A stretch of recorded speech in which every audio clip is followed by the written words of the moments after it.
আমার বাচ্চাটাকে আমার কোল থেকে কাটিয়েছে। ঠিক আছে সবাই তুমি ছেলের কে হও? বলো বলো বলো। আমি ছেলের মাসি হই।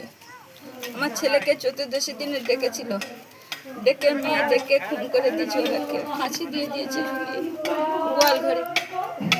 এর আমরা শাস্তি চাই। পাড়ার লোক বলেছে যে মেরে ঝুলিয়ে দিয়েছে ছেলেকে। মরি থাকবে, মরি পুরা হবে না, মরি থাকবে আমাদের বাড়িতে।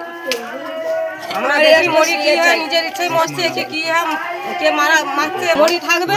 রিপোর্ট যত সময় আসে সাজা হোক, রিপোর্ট আসু মরি পুরা হবে, রিপোর্ট আসু মরি পুরা হবে, না তো মরি থাকবে, পুরা হবে না।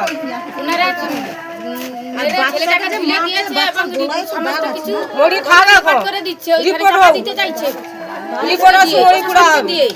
আমাদের কোনো কথা নিচ্ছে না ওখানে। আরে একটা গরিব লোক কি ওই বাচ্চা ছেলেটাকে দেখে মারধর করেছে। পুলিশ আমাদের লাঠি চার্জ করে মেরেছে, আধা মারা করে দিয়েছে। পুলিশের কি আইন আছে? মেয়ে ছেলের গায়ে হাত তুলবে, মহিলার গায়ে প্রচুর মেরেছে আমাদের। মহিলা পুলিশ, বেটা ছেলে পুলিশ মারবে কেন? মেয়েদের গায়ে হাত দিবে কেন? আমাদের ছেলে চলে গেছে, আমরা প্রতিবাদ করতে গিয়ে আমরা মার খেয়ে বাড়িতে আসবো। ছেলের মাকে মেরেছে, আমরা সবাই যাবো থানায়, থানায় সবাই যাবো। আমরা চাই ওদের নামে ওদের কঠিন শাস্তি হোক। পুলিশের নামে কেস করবো, আমরা সবাই যাবো। প্রশাসন যদি গরিবের পাশে না দাঁড়াবে তাহলে কারা দাঁড়াবে? এই সাধারণ ঘরে মানুষ হবে দাঁড়াবে।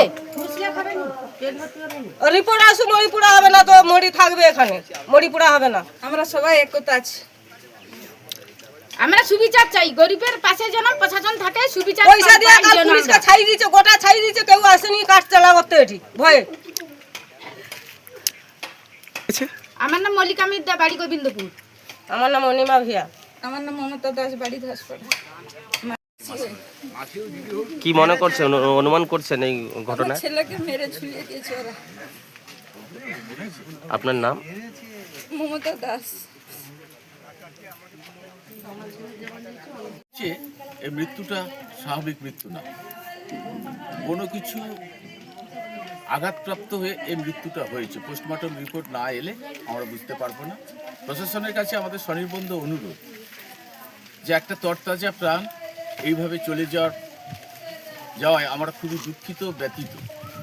আমরা চাই পোস্টমর্টম রিপোর্টের পর প্রশাসন যেন তার উপযুক্ত ব্যবস্থা গ্রহণ করে অপরাধীদের দৃষ্টান্তমূলক এবং প্রকৃত শাস্তি পায় তার ব্যবস্থা করে। ধন্যবাদ। আপনার নাম? বিমল মণ্ডল, গোবিন্দপুর। ইনি যে ছেলেটি মারা গেছে তার বাবা। আমাদের মনে হয়